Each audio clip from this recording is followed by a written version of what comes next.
I'm going to start with where we left off, the fundamental grammatical concepts of in a language. I know I've been stressing this, and this is the slide that we were supposed to use the last time, and it was some kind of confusion there. Let us continue. The concepts in a language. The best way to approach any subject is to make certain that you understand the basics before you tackle anything. That is right? We all know that. We know that there is no way that you can do something before you make sure that you understand the basics. If you want to use a phone, a new phone that you have just bought, to use it like the old Nokia one that you had, because it has changed. It's got some new features. It has got things that you didn't have in your old phone. We call them the skorokoro phones. And that you have, it's a smartphone. You can receive your emails on it. You can even join us now on your phone. That's how advanced this smartphone is. But for you to operate it, you've got to know the basics. Now you know the basics of operating a phone, sending a message, or you don't know how do you send an email from that phone, or how do you receive an tool like the laptop or the that time. So we tell that once before you know the basics. This is exactly what we are doing. We want you to know the basics of a language, the basics of a language, but not any other language. English in particular, that is the basics that you are expected to understand. The reason being, the language, English being the global language. You can go anywhere, you will still hear people using English. That's the easiest way of communicating with people who cannot speak your language.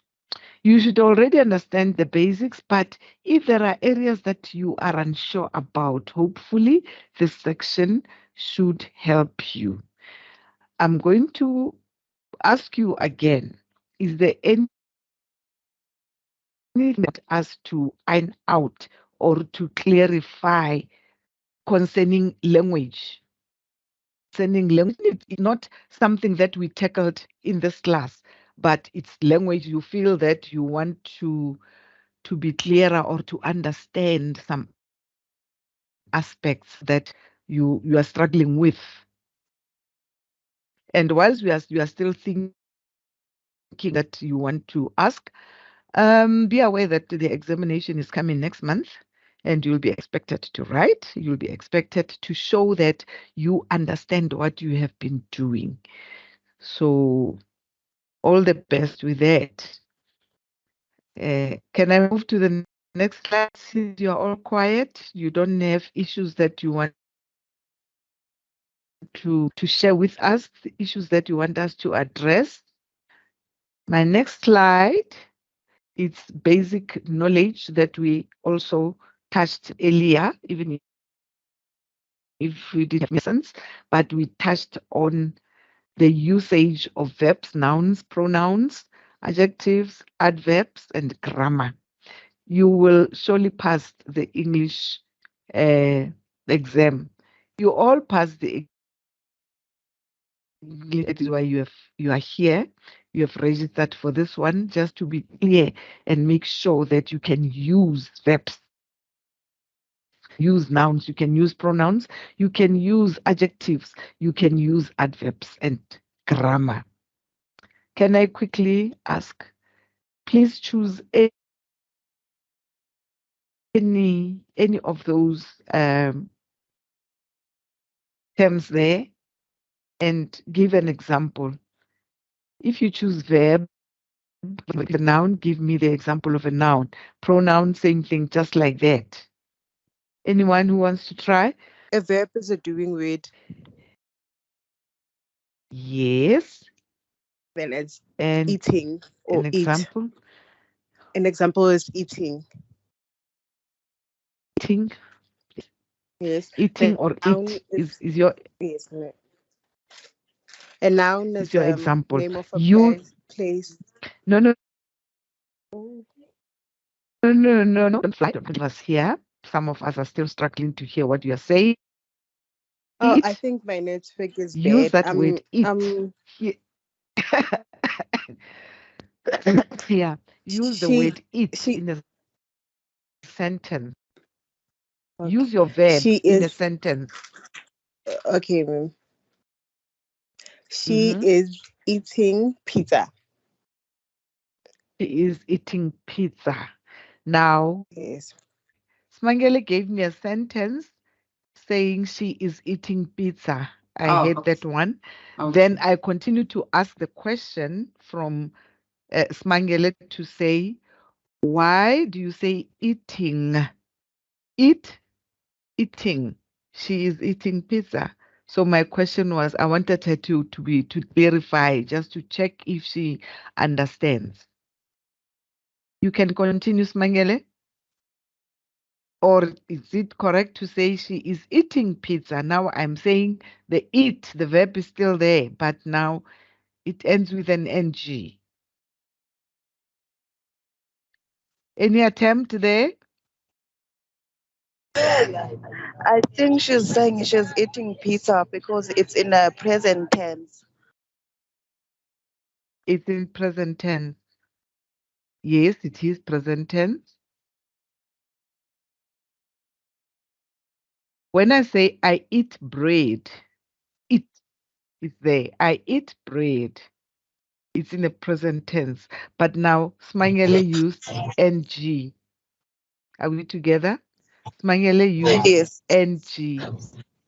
Why? because she is referring to herself. She is talking about someone else instead of like Okay.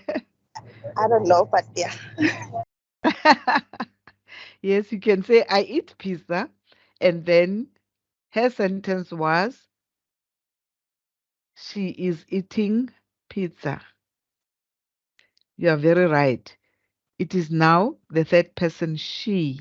And then it's in the present continuous. It's happening. That is why the NG.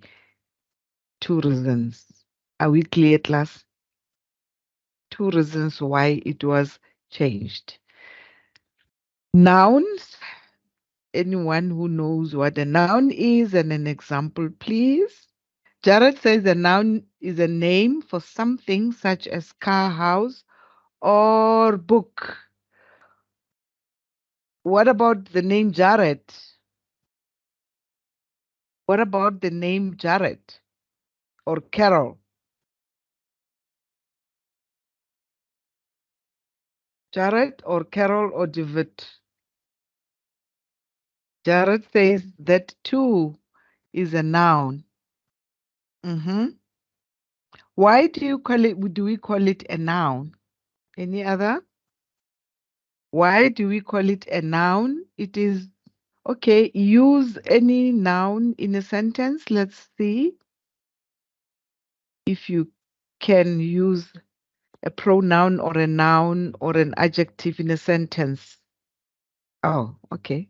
The next paragraph is it will also help you in answering the other parts like numerical reasoning, logic, analogy, reading, and comprehension, since they are all in English. Do you understand all those words? The concepts. By the way, when you are learning a language, you try by all means to understand it. The vocabulary that is heard or you read lots and lots of words and we call that vocabulary. Everything that you hear, everything that is strange in your ears forms a vocabulary in your head because you don't know the word. Now you want to try and use the word for the first time. I'm asking if you You are comfortable using numerical reasoning or logic, analogy, reading, and comprehension since they are all in English. Remember in high school, there was a special period for comprehension test or for comprehension. We are going to be given a piece to read and after that relate to the class what is the uh, piece of paragraphs that we read. We check the comprehension. We want to understand if we have comprehended what you have read. How can you put the word comprehend in a simpler term? What is to comprehend? Yes, Jaden? Good evening, class, and good evening, ma'am. My Mm. understanding of comprehension or comprehending is understanding. It's understanding. Yes. It's Okay. understanding. You understand what you are talking about. You comprehend what I'm trying to say to you. So if you comprehend what I'm trying to say to you, you will be able to answer me. Right. Numerical. What is numerical? Numerical stands for numerical reasoning. My understanding of numerical reasoning, it's basically the ability to understand numbers, if I'm not wrong. Why do we say we have a numerical reasoning? Where is it used and how is it used? That's the thing. I wanted to ask you that question previously, ma'am. I'm trying to I'm trying to break the two words down. That's why Yes, I'm trying to say, because numerical is numbers yes. and reasoning is basically understanding and the ability to interpret.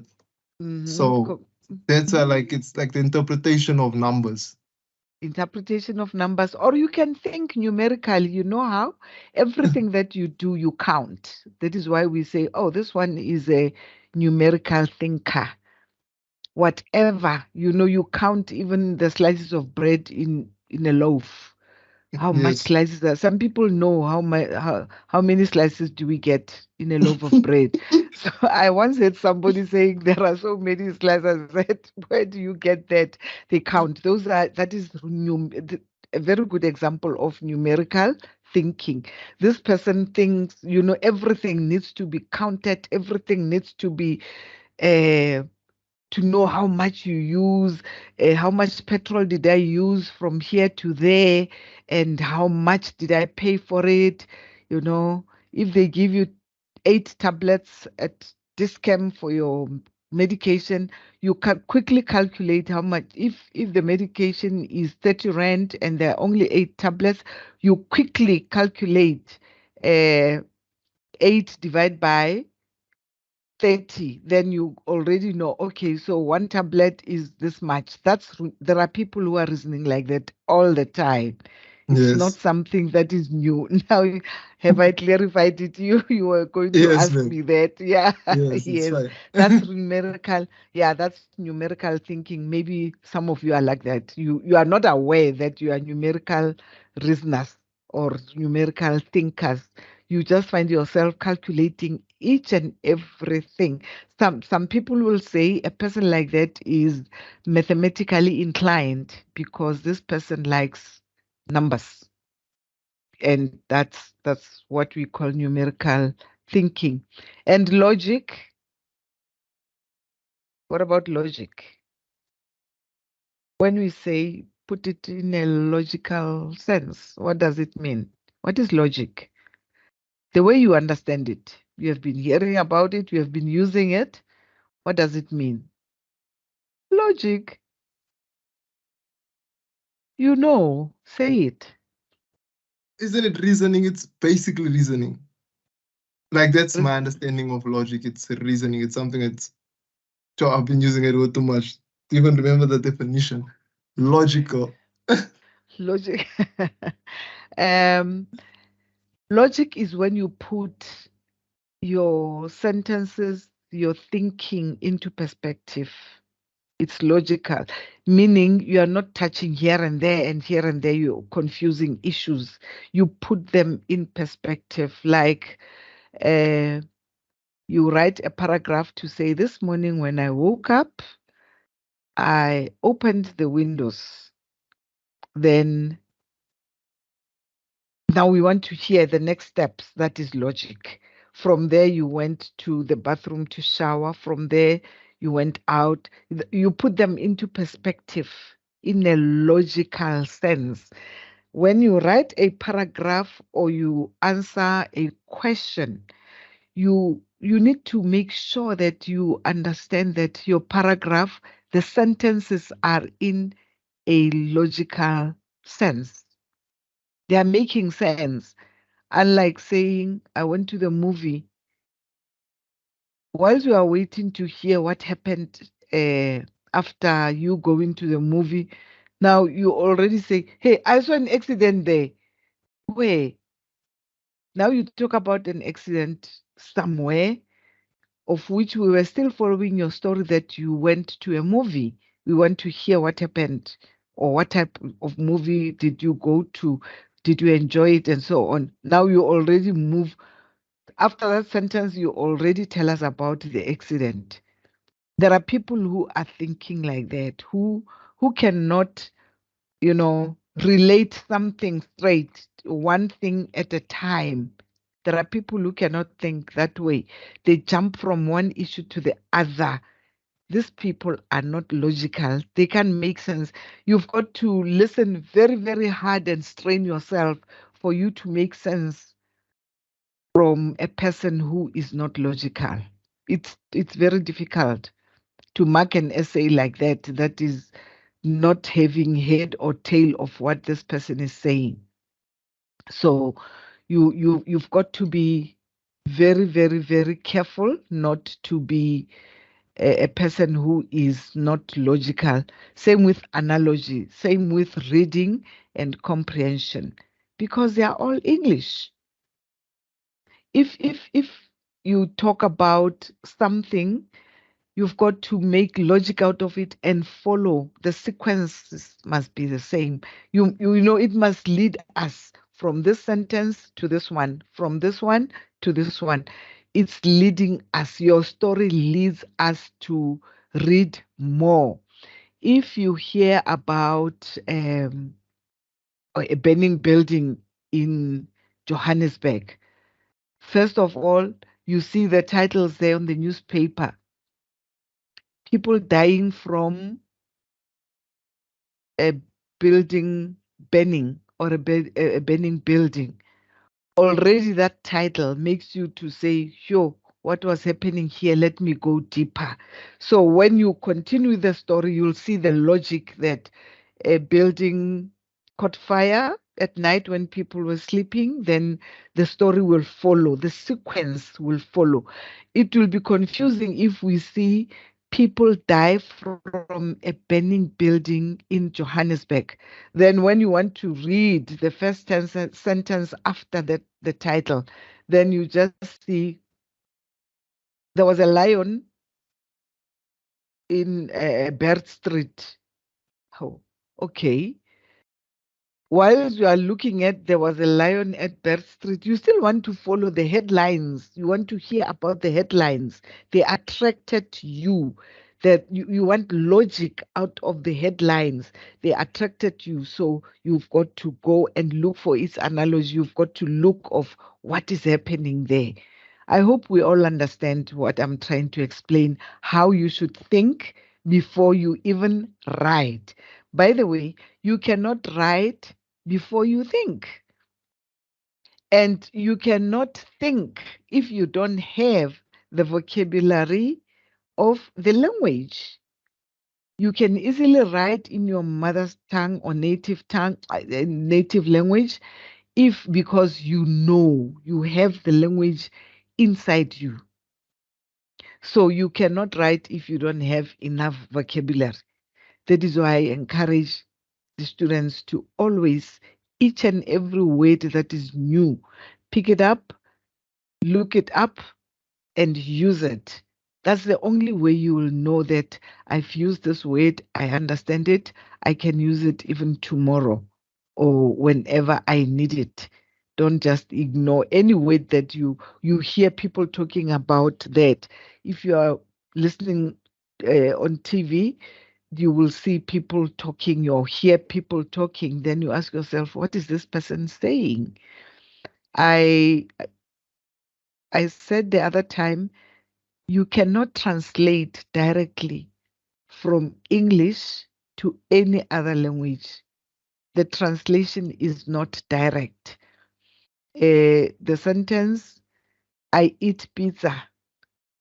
Can someone translate it to your own native language? Anyone, Zulu, Xhosa, Afrikaans, whatever vendor, just translate that sentence. I eat pizza. What are you going to say in your mother tongue, in your language? Any language that is not English, because the sentence is English now. I eat pizza. Translate it to any. It's ndija pizza in Xhosa. Yes, Thank you. nditya pizza in Xhosa. Any other language? Ngidla pizza is in Zulu. Okay, ngidla pizza Ngi- and Yes, ngidla or ngizodla or ngiyadla. but the present is ngidla pizza, right? Yes, Yes, ngidla. yes, yeah. And then in Xhosa is bathini? Ndija Nditya. pizza. Yes, ndi and ngi. Oh, those two are always confusing me when it comes to Zulu and Xhosa. I don't know which one is ngi. I don't know which one is ndi. But anyway, can you hear that it's so different? Ndi or ndi, and in English it's just I eat pizza. The sentence sounds very short. When you translate it to any language, it's going to be longer. Hence, I always say it's difficult to translate. That is why it is not easy for us. Welcome, Deidre. It is not difficult. It is very difficult to translate books from English to any other language because we will miss the context of what is supposed to be said or what is supposed to be, the context of the whole thing will be lost. So I move to the next slide, the weight, the smallest unit of language that has a particular meaning and can be expressed by itself. Yo, words are very important. Right now, as I'm talking to you, you can count the words that I have already said. The words that I have already said. That sentence only is word after word after word after word. The word is small. It's the smallest unit of language that has a particular meaning and can be expressed by itself. Do you understand that line? The word is a very small unit, but it has got a particular meaning and can be expressed by itself. Any word like it, any word like stand, any word like cry is a word, but it gives a particular meaning and it's very small. On its own, the word on its own gives meaning. You don't have to find other uh, ways or other parts of speech, grammatical parts of speech to help the word to be on its own. The word can be on its own without being hindered. I hope we understand each other there. That the word is a unit on its own. When I say language, language is a word. But when I say language to you, you understand what language is. Is that not so? I don't need more uh, syllables or more whatever concepts to make you understand what language is. Just by saying language, you know what language is. The same as when I say stand.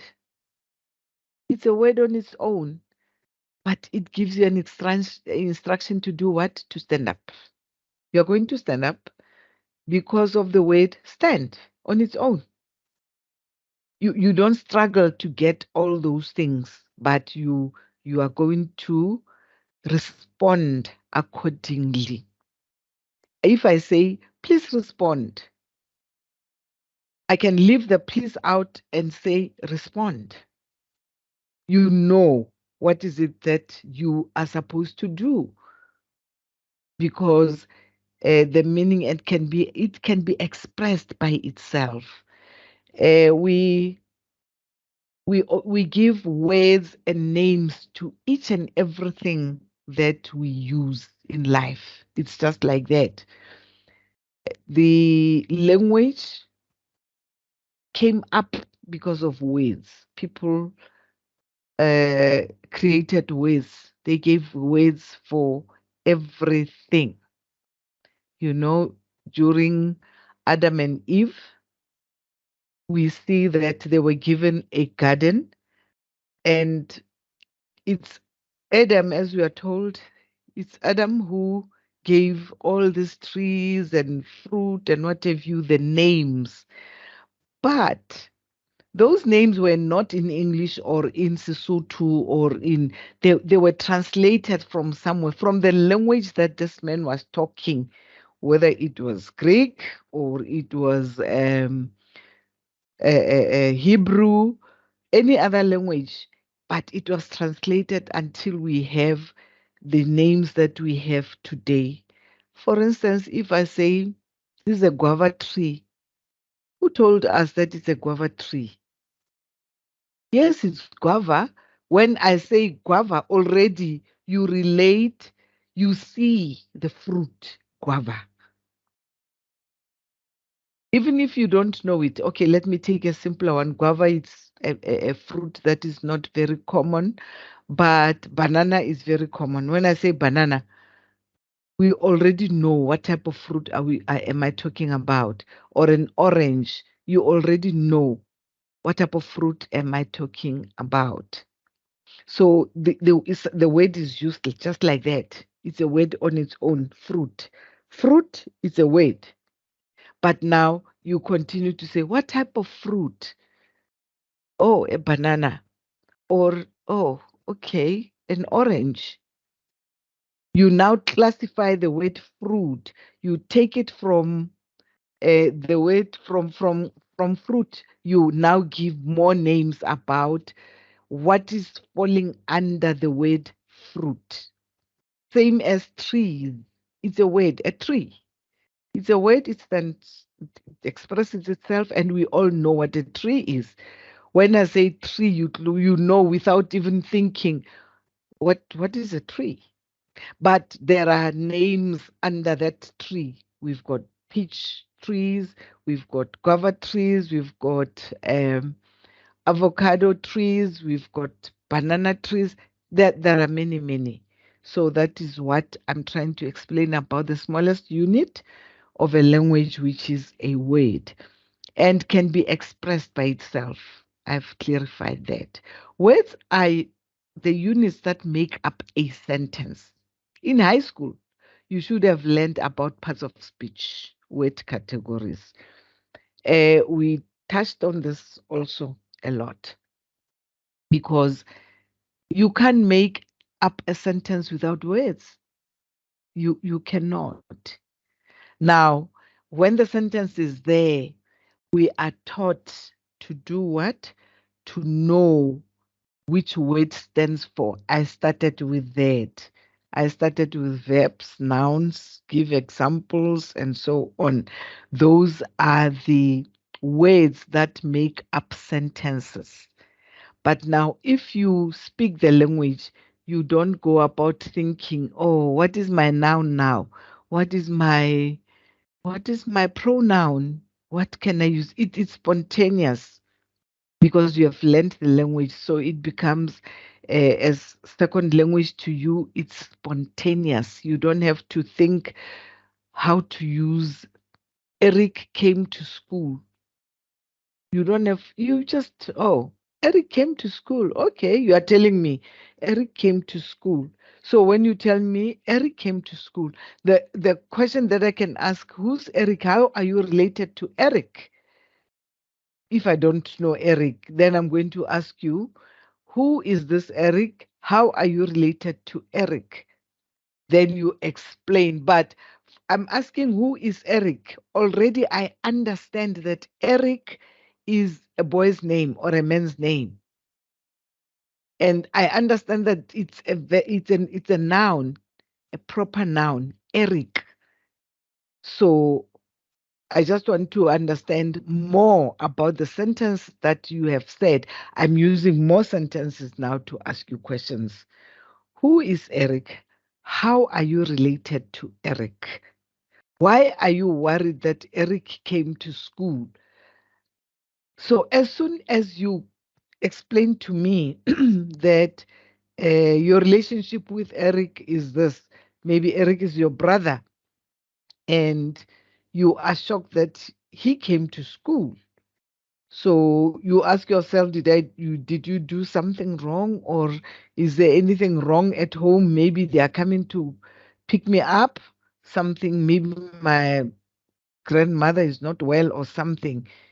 You think in sentences again, but you are not categorizing them as you speak, because you have categorized them a lot from primary school to here as you have been talking, as you have been explaining issues.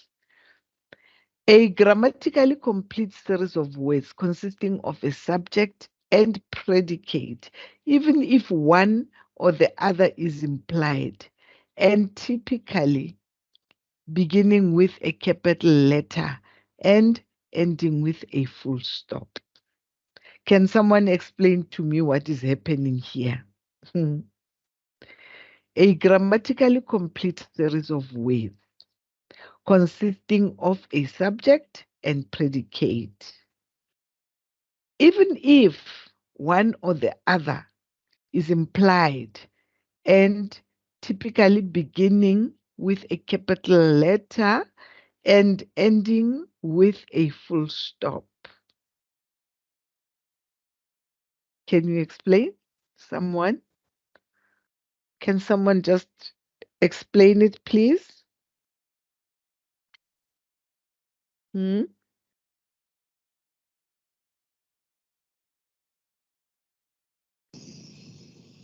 I think that's the Yes, thank you. definition of the sentence.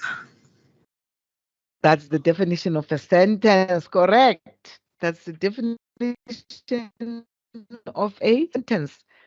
When it's complete, it's grammatically complete when it has got a series of words. That is the subject and predicate. Even if one of the other is implied, typically beginning with a capital letter and ending with a full stop. Every time when you see a capital letter, you know that is the beginning of a sentence. And when the sentence ends, it will be a full stop. If it's a very long sentence like this one, a grammatically complete series of words consisting of a subject and predicate, comma, I'm breaking this long sentence now. I have a comma, meaning I pause a little, even if one of the other is implied, another comma, and typically beginning with a capital letter and ending with a full stop. Now you know what a sentence is and how it looks like and how you should write. Don't put full stops anywhere and everywhere and everywhere. You don't know what you are doing. But if you are clear, you have learned from high school that when you start a sentence, you start with a capital letter. It doesn't matter whether it's a noun or a pronoun or a verb. It doesn't matter. As long as you start a sentence, you start with a capital letter. When you complete, you finish writing that sentence, you close it by putting a full stop. In the middle, you can play around with commas. So be careful when you read, when you write. It's important to show that you are a matured writer when you write anything. It doesn't matter what is it, what module are you taking right now. It doesn't matter. Your writing needs to be very much correct, because when you do that, you'll be mistaken like somebody who's writing using the social media language, the WhatsApp, the Instagram. Those people don't respect any language. They don't respect a language. There is nothing that you can learn from the social media announcers. Is there anything? I'm asking now, is there anything that you can learn from social media platforms? I'm asking now, is there anything that you benefit? Depends on what social media you are. Let me go back to Jared. Let me quickly go back to Jared. Depends on what social media account you follow. Jared, is there any social media that is grammatically right? Are there any social media platforms that are grammatically right? Yes, Asanda, help. I was gonna say LinkedIn. Isn't LinkedIn also a social media platform? Linden. Yes, yes. You want to say Lincoln or Linden? LinkedIn, like Lincoln, yes. The one that is used by professionals and such yes, people, professional. academics. Yes, yes. Yeah, it's a social platform. The language is right, but mostly there, what do you find? You find people's profiles, people's CVs. There isn't much of communication, because when I send my profile in LinkedIn, I make sure that it's correct. I make sure that you are going to read me correctly.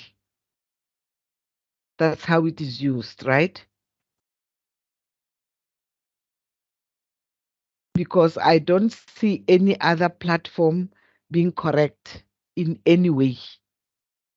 I don't see that. Or maybe I'm not good with them, but for what I know, I see just wrong language all the time. When these people advertise their things, when they talk in, using social platforms, whatever they say, everything that they say is wrong. According to me, it's wrong. According to me, it's wrong. Asanda, any other? I don't know what they called, but they were people write their blogs. Those blog posts, they're usually like well written and proper English, not your, WhatsApp English. Oh, is there a platform that does that? Blogs, where they write blogs, Sorry?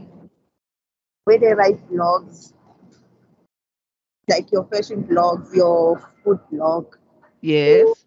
Yes, they usually use good English and they write like proper English, not your social media English. David, I'm not aware of it. I'm not aware of it, thank you.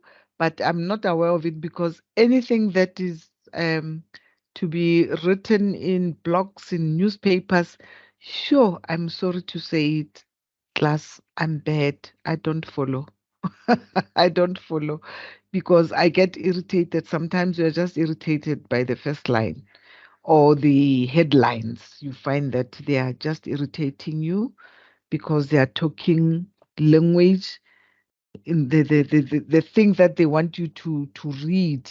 It's disturbing, and or they are always negative. Social platforms, to me, they report negative stuff more than positive stuff. So what's the use of me really reading such things? They are irritating. Okay. So we understand how to write, how to put sentences in a correct way, grammatically, full stop, comma. You know, in high school, there are learners who don't know how to write in paragraphs using punctuation marks. I think we spoke about it. Punctuation marks so that you don't just, can you see that this slide, I did it on purpose that the word, then I have sentences giving spaces there. These are paragraphs. If you want to fill in the first one there, the smallest unit of language that has a particular meaning and can express itself, then it's a paragraph on its own. You fill in, then you compose a proper paragraph, not just one sheet or two sheets of information that is not properly segmented. Then we cannot say you are a good writer if you cannot do the basics, the smallest things like that. Those are small things, but if you can't do them, then they are big things. They are no more small. Continue. Understanding verbs, their forms and usage. This is the first question I asked. Verbs are action words. Their main usage is simple to remember. Very simple. Present tense. It airs when talking about singular noun, he, she, it, everyone, everybody, blah, blah, blah, blah, until we have anybody. No one, nobody, either, neither, someone, somebody, anyone, anybody. So these are verbs and they can be used very, very simple. You use them without even realizing that, oh, this is a verb. This is a verb. Now I've used it. She ate pizza. I've put this sentence in the past tense without even thinking. She ate pizza. Ate, it's the past tense of eat. So there are words like that in English. English, as I always say, is very complicated when it comes to tense, because when you use the tense in English, it's not obvious that this will be in the past tense because you just add a particular syllable. It changes to be ate, and the spelling of eight also, ATE, it's something else, it's different. So if you learn the language, you are able to can spot and see that, oh, okay, here it was supposed to be this, here it was supposed to be this, and then you correct yourself so that in future you don't commit the same mistake. You don't commit the same mistake like this particular person or particular speaker who was trying to be very good in English, only to find that this person doesn't know the difference between a she and a he, the difference between him and her, the difference between personnel and personnel. Those are the things that you've got to be careful on. Personnel, what does personnel mean? I think personnel refers to someone that's working for a particular organization, or I don't know, but it's that. That that person is called one of the personnel. Okay. Yes. Or the okay, the synonym for personnel is I'm your employer. You are my It's an employee, ma'am. yes. The synonym for Sorry, I didn't personnel see is the of you. yes, yes. The Okay. synonym for employee is personnel. You can say the personnel. That is why we have a personnel number. In Afrikaans, persal number. That's how you are identified as a worker. Another synonym for an employee is a worker or a personnel. Are we together? Yeah, that's English. So you find that you use words like that you most of the time they are used.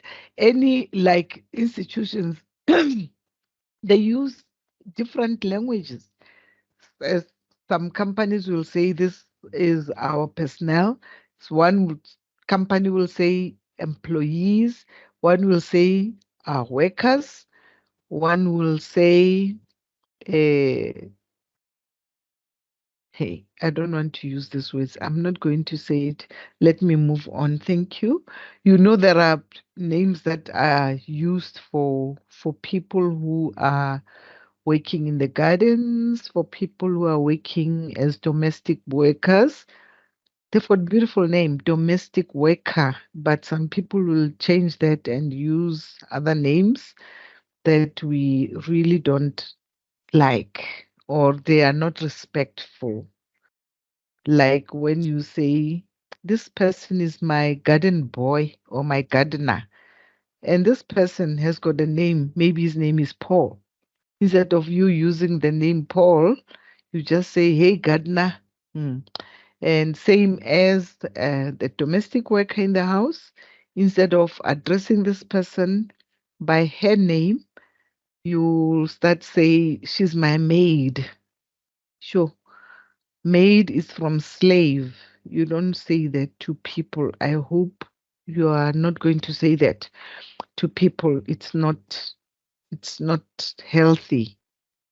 It's insultive, it's belittling, is making people feel that they are, they are like a grain of salt, how small they are to you when you use such names. I'm just trying to explain why I say they are not words that one can easily use. They're uncomfortable. I'm very much uncomfortable to use such words. Uh, the When a person has got a name, use the name. When you are a teacher in class, learn the names of your students in class or your learners. There is nothing that makes a person feel good like using his or her name. It's beautiful because it shows that you are interested in this person and you respect. It doesn't matter the age, it doesn't matter how young this person is, but you respect this person. Any comment? Any comment on what I've been saying?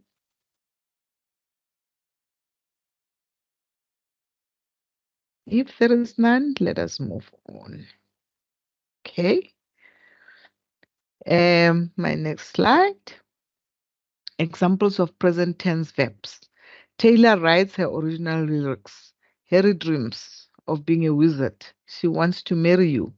Nobody cares for your Facebook status. Everyone knows this is the best reviewer. I know you understand status. I know you understand reviews. And I know you, all the things that are there, you understand them very, very well.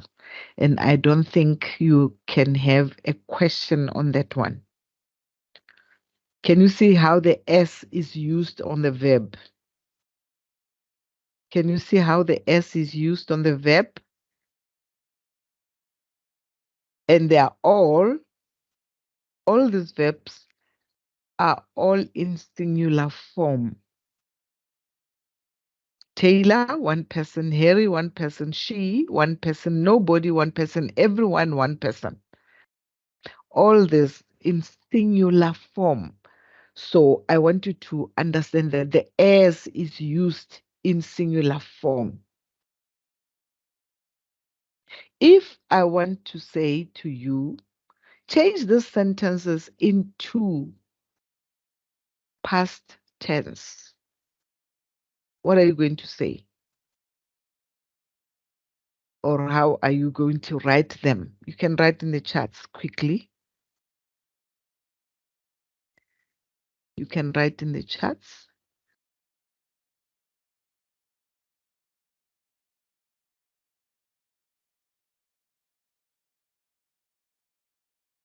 Okay, Jaden is leaving.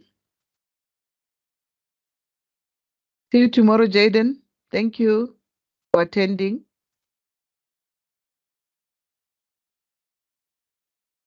Can you write this in the past tense?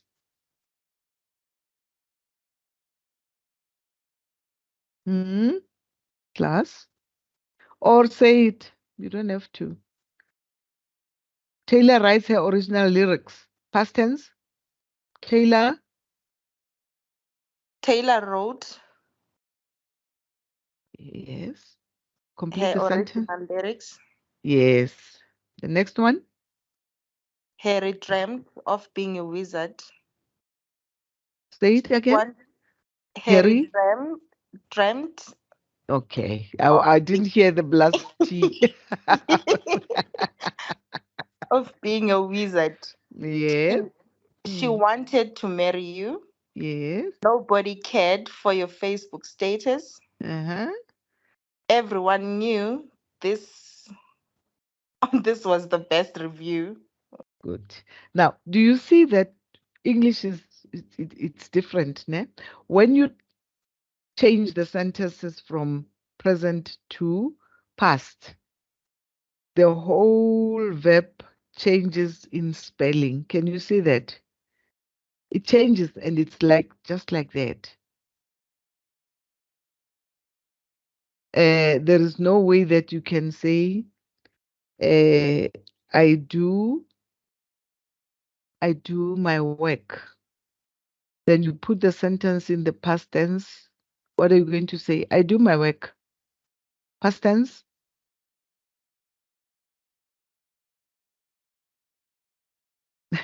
Past tense of I do my work. Anyone try? I did my work. I did my work. Correct. Correct, Asanda. But you'll find that people struggle with that. Instead of saying I did my work, and a person will say I did it my work. I did it my work. I do my work. I'm Or they might say doing I've my work. or the my They might say I've done my work. I done my work. Yes. Okay. Yes.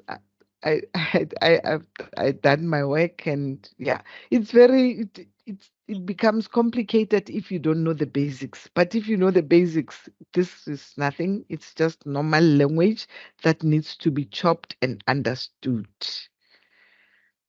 What is that common joke? If so and so did it, I will also did it. You know, there is that common joke that one famous president said that if so and so did it, I will also did it. And the whole country laughed. If so and so did it, I can also did it. So this person was just copying, not knowing the basics that you cannot say that. Present continuous. Don't add s when talking about plural nouns like I, you, we, they, and other plural nouns. Example, I love her to the moon and back. You care for me more than you should. We review the CSE pointers to ace the coming exam. They watch the concert to see Justin. Her children study together every night. Many students volunteer for the show. It means here you cannot say, don't add an S when talking about plural nouns. All these are singular sentences. I love her to the moon and back. When you put it in the past, you will simply say, I loved her to the moon and back. Can you see that you don't change anything? You only change the verb there. You don't change anything. The sentence stays the same except the word love. You just add what? A D. Because it's in a singular form. I love her. I loved her. You just add a D. You care for me. You cared for me. We reviewed. They watched. Her children studied. Many students volunteer. Students now changes to be, this is a noun. So with a noun, you cannot put a D to make it, change it to the past tense. And the spelling of these words, like her children study, her children studied, the spelling changes. You cannot just add a D after a Y. You cannot do that. The spelling changes from Y, you add E-I-D, then it's studied, so that you are in the past tense. Any question here? Or anything that you want us to simplify or clarify? If there is none, past tense, add D. We have just done that. To regular verbs when talking about the past. Kathy baked a chocolate muffin for me last night. The farmers received their first check yesterday. Irregular verbs change their spelling. Example, give, gave. We touched on that. Know, knew.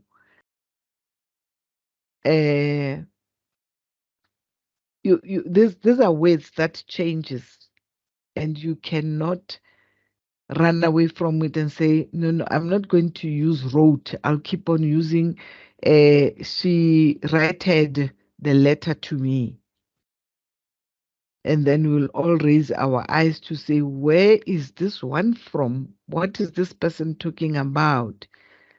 She wrote a letter instead of she wrote a letter to me. And sometimes, as you mature in using the language, words like this, sentence like this, you don't use. Sentence like this, I wrote a letter yesterday when I was absent. I wrote, it's in the past already. When you say I wrote, it's in the past already. Doesn't matter it was yesterday or earlier today or whatever. It's in the past. So you can just simply say, I wrote a letter when I was absent. You don't have to, when you say yesterday, sometimes it sounds like tautology, repeated words, things that you don't have to repeat, because it's obvious when you say, I wrote a letter, it means you didn't do it today or now. You did it last time. We don't know when it was, yesterday or 3 months back, but you wrote a letter. Do you understand, Mitlas, what I mean here? Are we together there?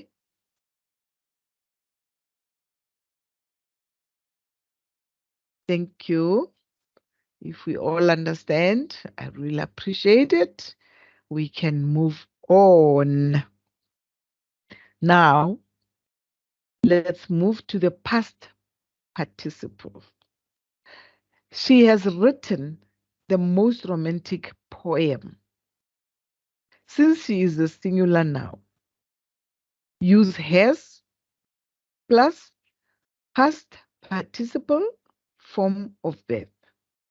She has written the most romantic poem.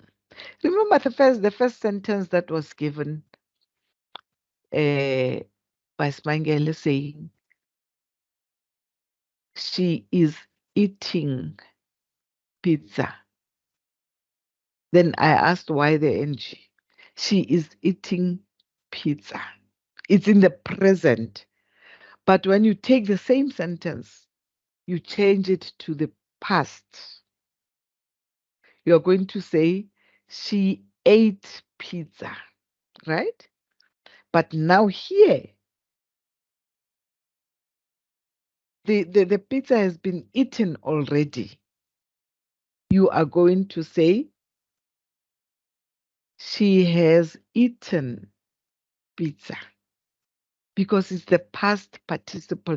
It's something that it happened. It was, you report it like it was happening, but it's not happening anymore.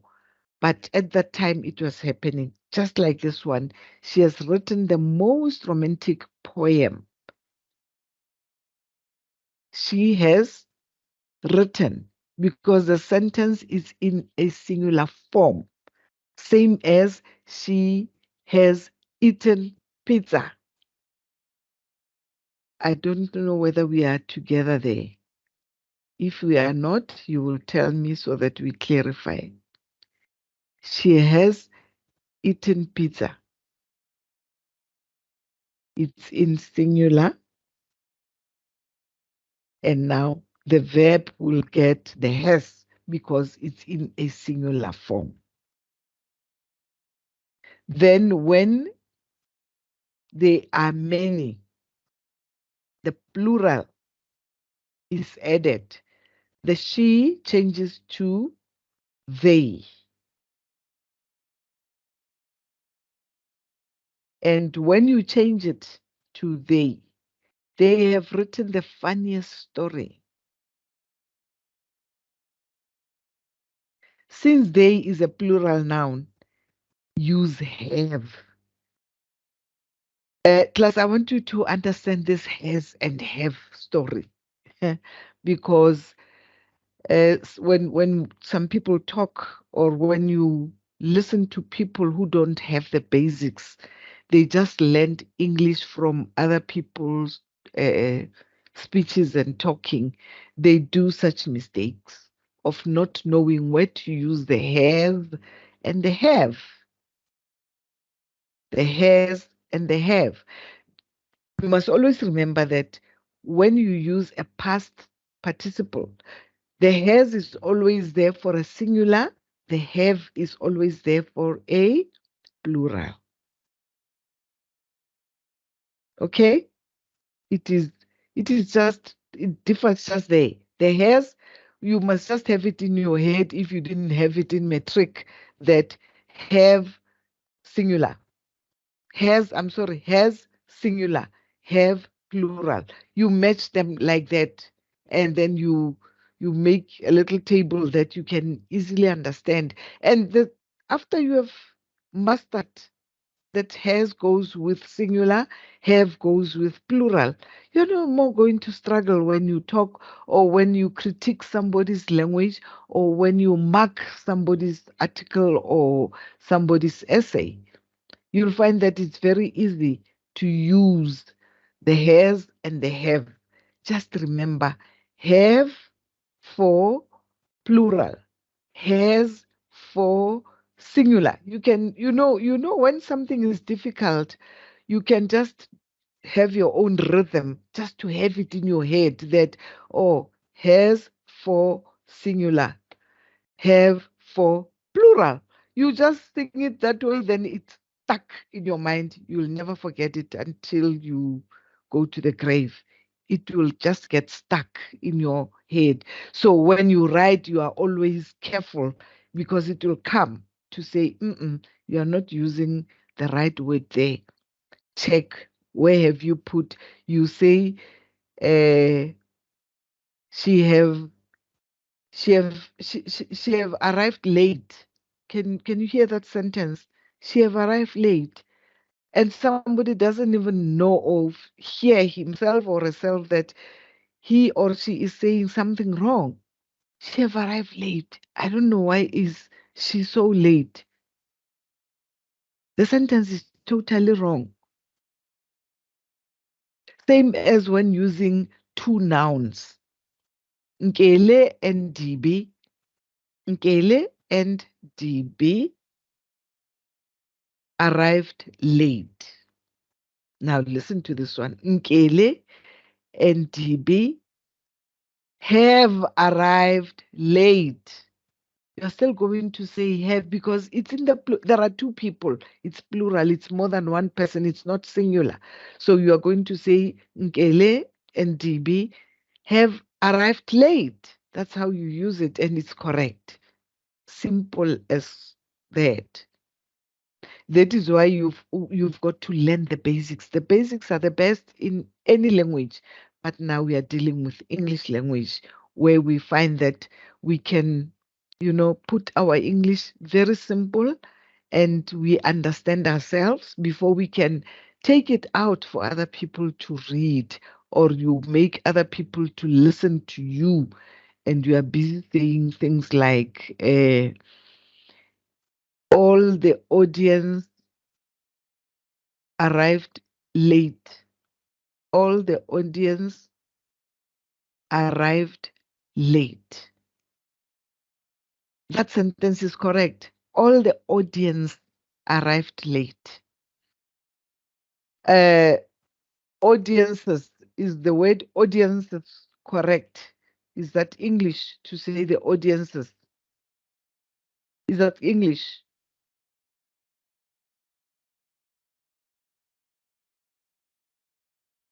Hello? Audiences, is that the correct English? No. Mm. Why? Audiences, why? Why do you think it's not right? She just Because right. audiences already it's plural. It's plural. Audience is plural. Yes, Mm-hmm. audience is plural. Mm-hmm. So you cannot say audiences. Mm-hmm. Yeah. So how can you use audiences if there is any word like that?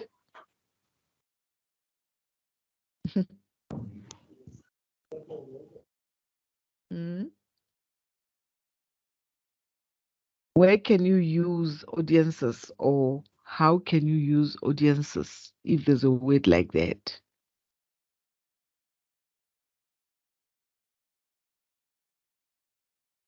Come, Precious. Hair. Oh, I don't understand the question. You say audiences is not plural, or you say it's plural. What did you say? I said audience. Mm. Audiences. Oh, audience is already. Okay. Audience is plural. Okay, audience is plural. Yes, it's Yes. plural. So Yes. you cannot plural. You cannot put an S to add on a plural. That's wrong. Yes. Yes, Okay. that's wrong. Yes. Or you can even say you want to make sure that you understand yourself. The audience gathered outside in the past. The audience gathered outside. So by the audience, I mean who? Um, you mean a couple of people? Huh? When you say audience, you are not saying one person, right? Yes. So, if I want to put it in a sentence, a past participle, you mean Mm-hmm. what am I Mm-hmm. going to say? Yes. I will say audience audience audience have gathered outside. Correct. The audience have gathered outside. It's the past Outside. participle and it's correct, and you cannot go wrong to say other things that you didn't mean at that time. So these are the words that you've got to be careful of. Audience is a plural on its own. And you cannot say audiences. You cannot add something else. We will be talking something else, but not English when you say audiences, because audience is plural on its own. Okay. Let's move to the next slide. The writing process using quotation marks.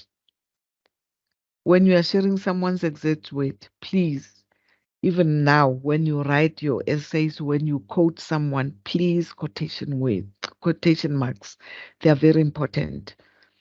When you say Sepeka says, then you put a colon. You are not supposed to do this. You're quoting me as exactly as that. You don't say, you don't translate, you don't do anything. You are quoting a person. So this is where some people are taken to court sometimes, because some quote other people's work and make it theirs. Some paraphrase other people's work and make it theirs. When you write academically, you are not supposed to do that. You're not supposed to steal other people's work. But if you quote them properly, no one will ever say you are a thief. That is why they give you so many marks. That is why when you write, there is this system where your work will be checked. What is it called again? So that they check the plagiarism and stuff like that. What is that system again? Where they put your work there to check. You copied from so many people. You quoted so many people repeatedly. You did that. I'll think of that system now. Now, if I think about it, I'll tell you. If I don't, I'll tell you tomorrow. They check on you that you didn't steal other people's books. Even when you take somebody's work and uh, change it a little bit here and there, it's still my work. I will still know that, but this is what I said. This person never bothered to write his or her own work. She just stole my work. I'm sorry.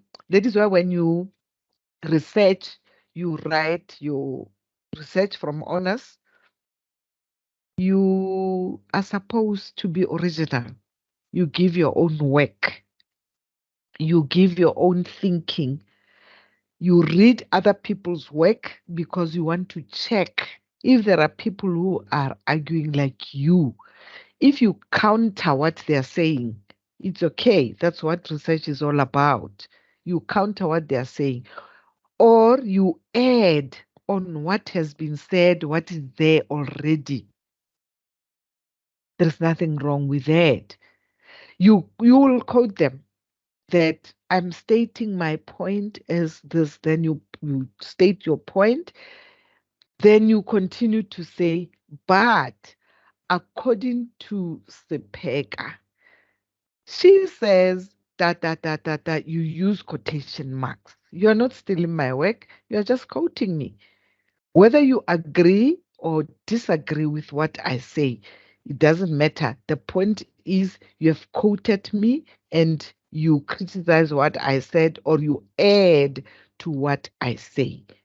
It's very, very important that you are able to do that so that you become original. Your work will be original. It won't be work that comes from somewhere or people say you copied, you stole their work, and so on and so on. Quotation marks are very important. Now, people will quote things and say things in the newspapers, and the next thing they say, no, I was quoted out of context. What does that mean? Do you know what they mean by so saying? When they say, I was quoted out of context. What does it mean? Mm-hmm.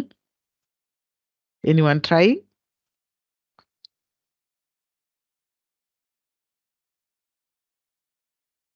What does it mean when people say I was quoted out of context?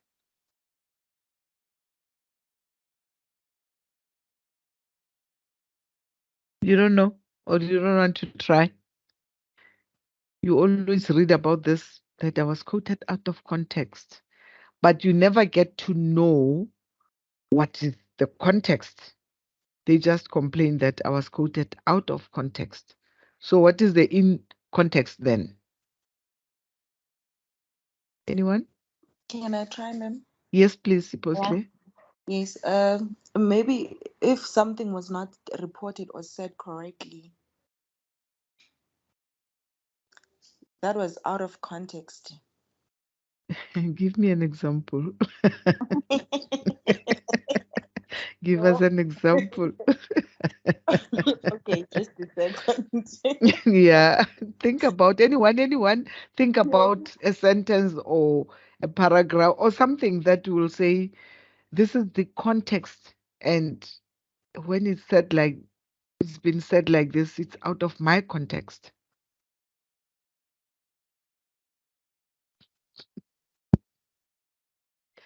Anyone trying?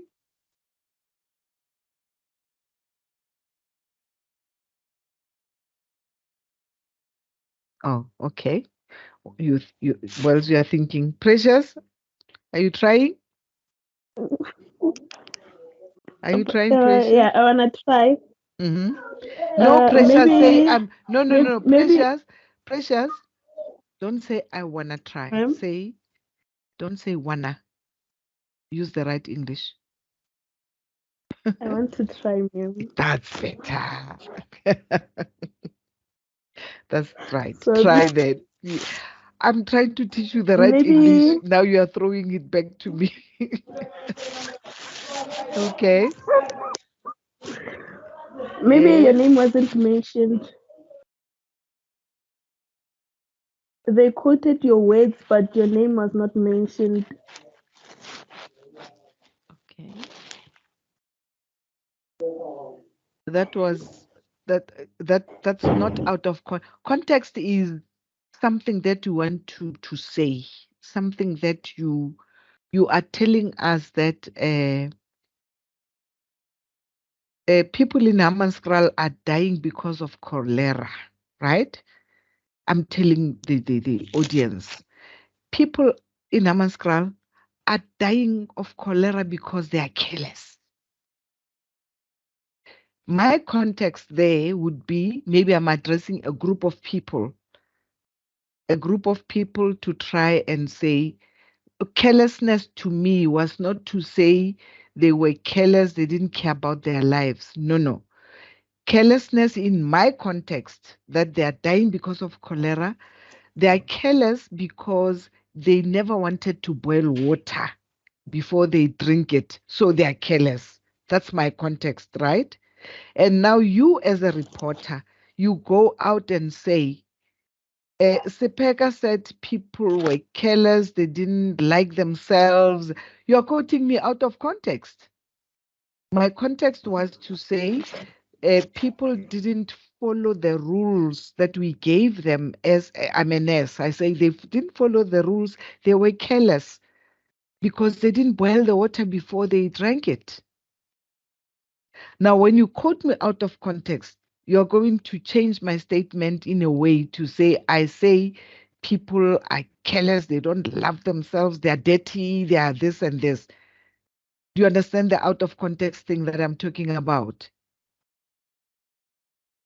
Sometimes it's true, you quote me out of context. Sometimes it's a defense mechanism. I said it that way, exactly the same way that the reporter is reporting it. But now that people are angry, I feel they are angry, I'm trying to appease them that I was quoted out of context. But if I don't explain my context, I'm still wrong. I'm still wrong. That is why they are angry. But if I explain my context, the gist of the whole thing that I wanted to explain, Should be there if I want to clarify my point. Is that clear, class? Are we understanding being reported out of context? Okay, I move on. At the annual meeting, the CEO told employees this year has been exceptional because of you, correct? At the annual meeting, the CEO told employees this year has been exceptional because of you. Can you see the quotations there? This year has been exceptional because of you, directly quoted. But the first one, the CEO told the employees this year has been exceptional because of you. It's in the third person and there is no quotation. So it's like this person is saying it on his or her own. Proofreading. Never ever send out anything before you read it. Read it more than once before you send it out. You check the spelling, you check the sentence construction, you check your grammar if it's correct, so that you are not going to be a laughing stock of your document. No one wants to be a laughing stock, right? You're not going to be a laughing stock. So proofread, because missing words can be there. Like, you know, these phones are, the keyboard of the cell phones are very small. If you have big fingers like myself, sometimes when you try to tap on F, it will tap something else next to F, another syllable. And if you don't read, you'll find yourself sending a message that has got errors like that. It shows that you didn't proofread your work. You just wrote a message. Tomorrow we are having a meeting at the next to the corridor. Please come on time. Only to find that please is misspelled. I missed the on. And so when you receive this message, you try to figure out what this person was trying to say. So you've got to make sure that you don't do such things. Try to reread your work to ensure you haven't left out small words like articles and conjunctions that clarify a sentence, to ensure you catch missing words. You may read through sentences backwards. You can also read them out loud or ask a friend to look through them, because they may be more likely to catch the omission. Now, as academics, I want you to be very, very, very careful when you write your assignments, when by the time you'll be writing articles or you'll be doing whatever's trying to advertise something, you've got to be careful who's reading your work, because the same person who's reading your work can take it and use it. Then all of a sudden we have two of the same, or we have three of the same. Then we say you copied. I always ask myself why students copy. They copy because they allow people to read their work. This person didn't do the assignment. Now you give this person to read your assignment. Some people are good in copying. By just reading, already she saw the answers or he saw the answers and is going to use your words exactly. So when you submit the assignment, you'll find that it's the same as these people are copying, or they were copying, or they were working together. And working together doesn't mean you should submit the work exactly the same. It doesn't mean that. You have to work together just to brainstorm and get started and help each other where to find information and so on. Then from there, you go out and write your own work. I bought winning lottery ticket, the corner store. I bought my winning lottery ticket at the corner store. The at is not, if the at is not there, something is wrong. I wrote it for you. I wrote it for you. But if you say, I wrote for you, then you ask yourself, something is missing here. I wrote for you. The it is not there that will indicate that, oh, you are telling me about the line or the paragraph that you wrote for me. If the it is not there, it changes the whole sentence and the whole understanding get to change. Writing in numbers, this one I once mentioned also, that you generally spell out numbers smaller than 10, though there are exceptions for things like ages or dimensions. For numbers 10 or larger, you typically use the figure, with exceptions for numbers in the millions, billions, and trillions. If you are using a certain citation style, try to check for spelling rules. When listing numbers, it's important to be consistent with either figures or words. What is meant here is that if you write numbers in words, it's your style. Do that all the way. Like I like writing. I had two students in my class. I don't like writing the number 2 as in 2. I write it in words, TWO. I put it there. I had two students in my class. I don't use numbers, even if it's better to do that. But if you are used to language, you want to be clear that you are saying this. So that's how it's important that writing in numbers, if you start by using numbers from the beginning of your work, then let it be numbers. If you use words as numbers, your words, you give your words, your numbers words, you do that so that you are consistent. You are not confused that somewhere you are using the numbers, somewhere you are using the words of numbers, so you get the reader confused. Ways to improve your English writing skills. Verb tense shift. When you write, try to choose a verb tense to use for the entire document. It's just the same as what I've explained with a numeric way of writing. A common mistake is to change or shift the verb tense in the middle of a piece of writing. I went to the movies with my sister. We will see the new comedy about dancing dogs. The correct one. I went to the movies with my sister. We saw the new comedy about the dancing dogs. Can you see the difference there? Up there it says, we will see the new comedy. But this person say, we went or I went. It's in the past. Everything should be in the past now. I went to the movies with my sister. We saw the new comedy about dancing dogs. Everything should be in the past because your verb, your main verb, is in the past. That's how you are going to differentiate your work.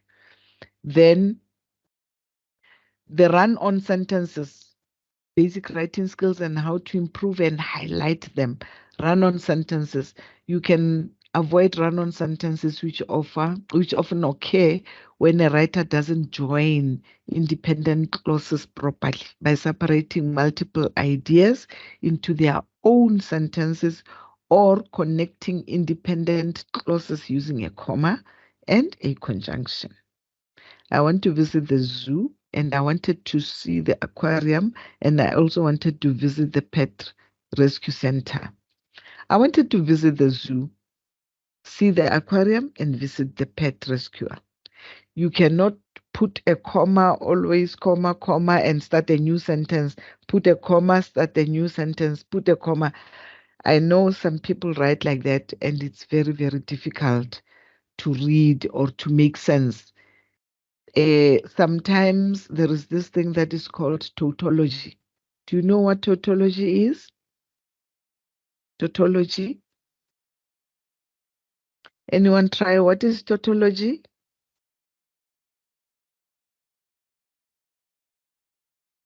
What is tautology?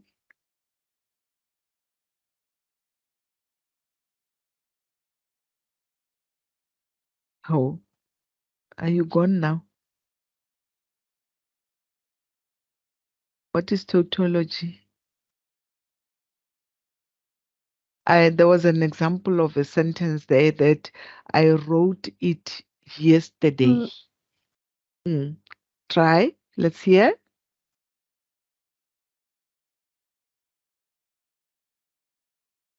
What is Tautology means Eh. repeating the same words. Yes, repeating the same words in different ways, and you are not aware. You are not aware that you are repeating the same word or you are repeating the same idea in different ways. It's called tautology. You're right. So you try by all means not to repeat the same word. You cannot say that the verb is in the past, wrote, and then you say yesterday, late afternoon. These are all in the past. So your sentence is getting muddy because of this repetitiveness of your words that you are not aware of. So you've got to be careful when it comes to that. A pronoun agreement. Yeah, there's another problem that we always get. When you write, try to match the correct form of a pronoun, plural or singular, to the subject preferred pronoun. If you don't know their preferred pronoun, you can use they or their. The boy took his turn on the field. The boys took their turn on the field. Sam took their turn on the field. Sam took their turn on the field. The boys took their turn on the field. The boy, one singular, took his turn on the field. What do you think about the last one? Sam took their turn on the field. What do you think about the last one?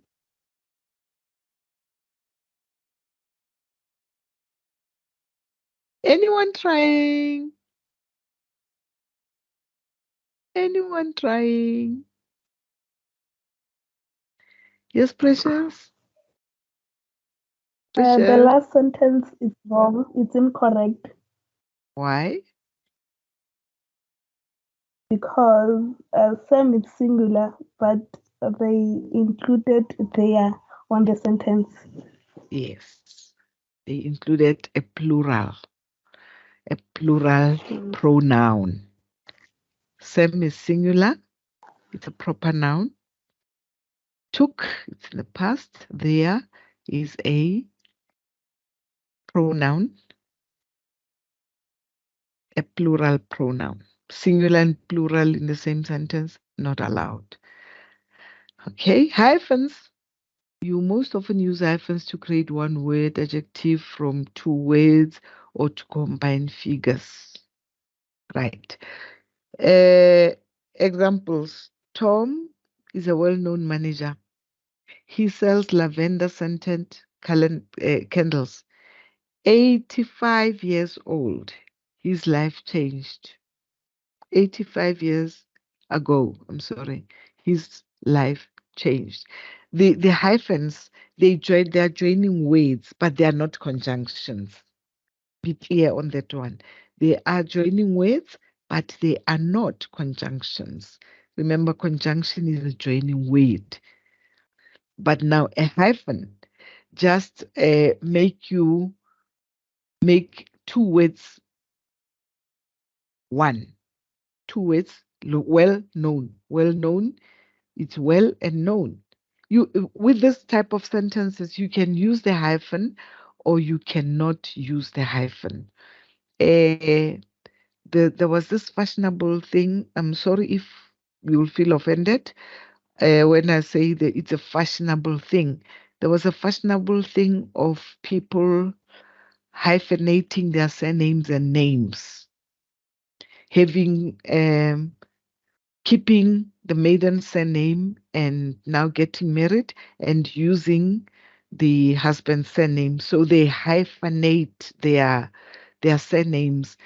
Well, To me, it was just a fashionable thing because I don't see the reason behind it, or nobody told me the reason behind it.